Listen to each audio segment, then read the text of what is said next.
दोस्तों, कल शाम देश की राजधानी दिल्ली में हुआ एक ऐसा धमाका जिसने पूरे देश को हिलाकर रख दिया।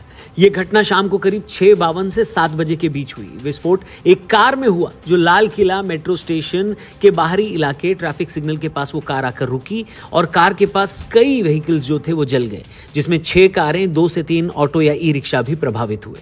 इस वीडियो को रिकॉर्ड करने तक कम से कम 8 लोगों की मौत हुई है। लगभग 20 से 24 लोग घायल बताए जा रहे हैं। नेशनल इन्वेस्टिगेशन एजेंसी यानी NIA, national security guard NSG और स्थानीय पुलिस के फॉरेंसिक विभाग को मौके पर भेजा गया। कार के मालिक को गिरफ्तार किया गया है, जो कि हरियाणा नंबर की कार I-20 कार बताई जा रही है। ओनर का नाम सलमान है। उसने कहा कि ये गाड़ी उसने आगे किसी को बेच दी थी और अब जिसको बेची थी उसका कनेक्शन कश्मीर से जुड़ा हुआ भी आ रहा है।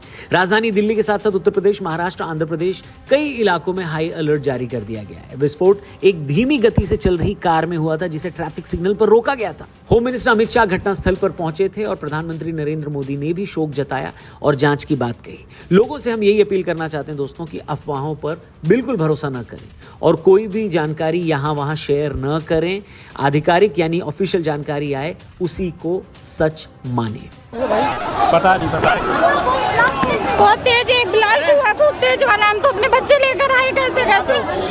इस इंसिडेंट में कुछ लोग को इंजरीज भी आई हैं और कुछ लोगों की डेथ भी हुई है। तुरंत जांच होकर नतीजा जो आएगा, जांच हम जनता के सामने रखेंगे।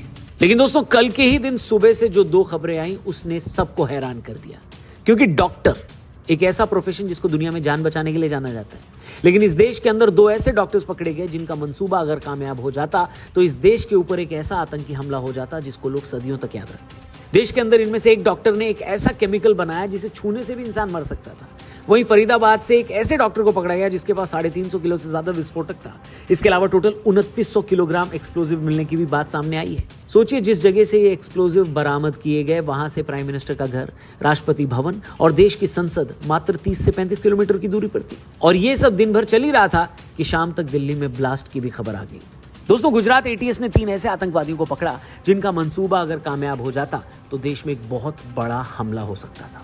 यह हमला न सिर्फ लाखों लोगों की जान लेता बल्कि कितने ही परिवारों को बर्बाद कर देता। गुजरात ATS ने जिन 3 आतंकियों को हाल ही में पकड़ा है वो देश भर में बड़े आतंकवादी हमले की साजिश रच रहे थे और उनके पास हथियार, जिंदा कारतूस और खतरनाक घातक केमिकल मैटर्स मिलने की भी पुष्टि हुई है। इन 3 आतंकियों का मकसद देश के अलग अलग हिस्सों जैसे दिल्ली, लखनऊ, अहमदाबाद सहित बाकी हिस्सों में बड़े आतंकी हमले करना था। ATS को इनके पास से कई पिस्टल, 30 जिंदा कारतूस और राइसिन जहर बनाने के लिए इस्तेमाल होने वाला लगभग 4 लीटर कैस्टर ऑयल मिला।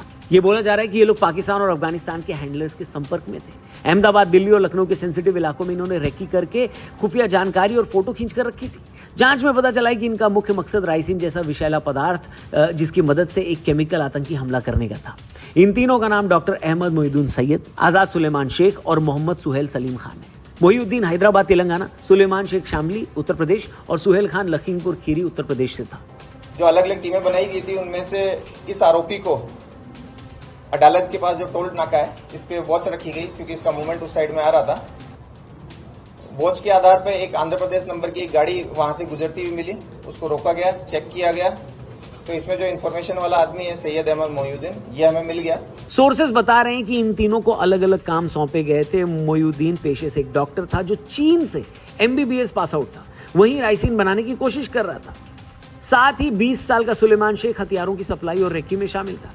वहीं 23 वर्ष का सुहेल खान हथियारों का इंतजाम और आतंकी गतिविधियों में हिस्सा लेने वाला था। मोहिउद्दीन सैयद इस साजिश का प्राइम सस्पेक्ट है जिसने राइसिन जैसे खतरनाक केमिकल की जानकारी रखने के चलते यह हमला करने की कोशिश की थी। इनमें से 2 लोग पाकिस्तान से हथियार मंगाकर गुजरात पहुंचे और महत्वपूर्ण जगहों की रेकी की। जांच में पता चला है कि इनका मार्गदर्शन अफगानिस्तान के अबू खदीजा नामक हैंडलर के जरिए हो रहा था, जो इस्लामिक स्टेट खोरासन प्रोविंस यानी ISKP से जुड़ा है।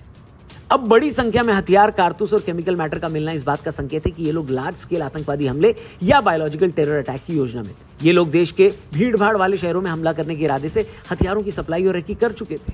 उनके पास से मिले केमिकल से यह भी क्लियर था कि वो ट्रेडिशनल और ऑर्गेनिक दोनों स्तर पर आतंकी हमलों की तैयारी में थे। जांच की गहराई में जाने से पता चला है कि पुलिस और ATS ने लगभग 1 साल तक इन संदिग्ध मॉड्यूल्स पर नजर रखी थी।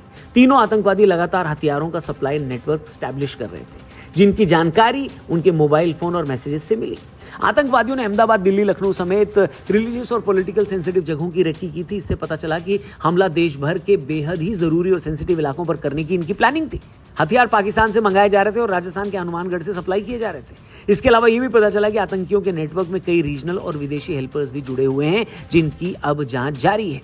सोचिए, ये लोग अगर अपने मंसूबों में कामयाब हो जाते तो क्या होता।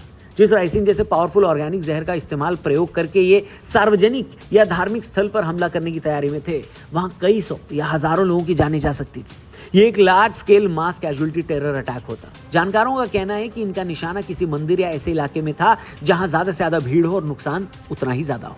तो दोस्तों, एक तरफ जहां ये खुलासा हो रहा था, वहीं फरीदाबाद में भी एक ऐसा केस सामने आया जिसने सबके होश उड़ा दिए। Meanwhile, India security forces busted a terror cell today. They seized nearly 3 tons of explosive material, which is enough to wipe out entire neighborhood blocks. Recoveries in Delhi terror bust.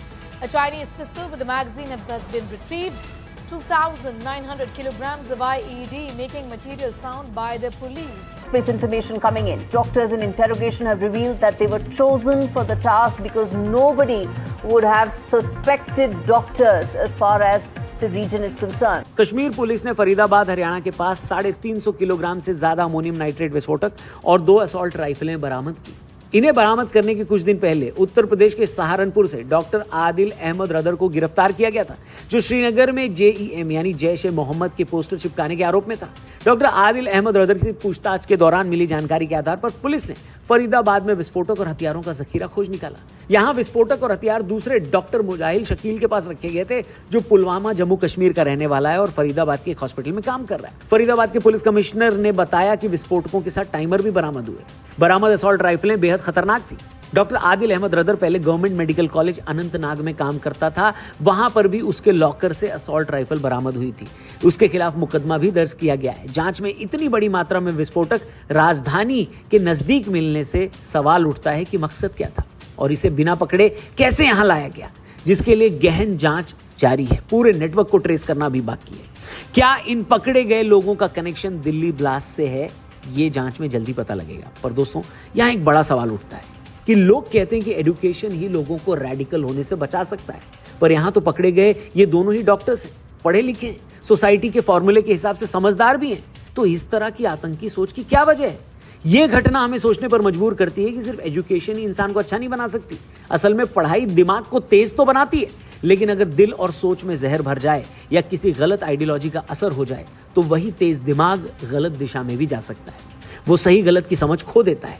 ऐसे में पढ़ा लिखा होना भी बेकार हो जाता है। ये वही जहर है जो धीरे धीरे इंसान की सोच को खा जाता है, इंसान को इतना अंधा बना देता है कि उसे अपने काम, अपने देश या अपनी इंसानियत की कोई परवाह नहीं रहती। वो सिर्फ लोगों को इतने बड़े पैमाने पर मारने का ख्याल सिर्फ अपने मन में नहीं लाता, बल्कि उसकी प्लानिंग, एग्जीक्यूशन सब कुछ कर भी देता है। ये कैसी सोच है दोस्तों?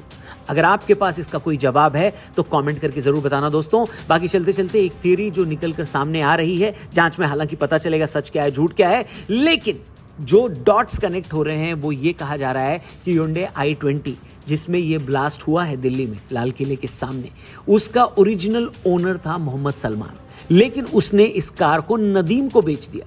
बाद में नदीम ने भी ये कार एक डीलर को बेच दी जो फरीदाबाद का था, और एंड में इस कार को खरीदा तारिक ने। तारिक जो फरीदाबाद में तो रहता था लेकिन ओरिजिनली पुलवामा का था। सोचिए, डॉक्टर मुजम्मिल शकील जिसके यहां से लगभग 3000 किलो की आईडी मेकिंग मटेरियल सीज की गई, यानी वो विस्फोटक बरामद किया गया, वो भी फरीदाबाद में रहता था, लेकिन वो भी ओरिजिनली पुलवामा यानी कश्मीर का था। यानी ये आपस में सारी चीजें जुड़ती हुई दिखाई तो दे रही हैं। हालांकि जांच एजेंसियां जब जांच करेंगी तो सही तार कहां से किससे जुड़ रहा है वो हमें जरूर बताएंगी, लेकिन लगता ये है कि तारिक पैनिक कर गया क्योंकि डॉक्टर मुजम्मिल पकड़ा गया और इसीलिए जल्दबाजी में लाल किले के सामने ये हमला किया गया। तो ये एक चीज़ है, ये डॉट्स हैं जो लोग कनेक्ट करने की कोशिश कर रहे हैं। पर हम आपसे रिक्वेस्ट करना चाहते हैं कि प्लीज़ अपनी आंख, नाक, कान खुले रखें। अगल बगल में किसी पे भी आपको डाउट है, प्लीज़ पुलिस को इन्फॉर्म करें। कोई भी चीज़, कोई भी अफवाह फैलाएं मत, कोई भी ऐसी इन्फॉर्मेशन सोशल मीडिया पे शेयर न करें जिससे जांच में बाधा हो। अपना और अपनी फैमिली का ख्याल रखें। जल्दी मिलते हैं। जय हिंद।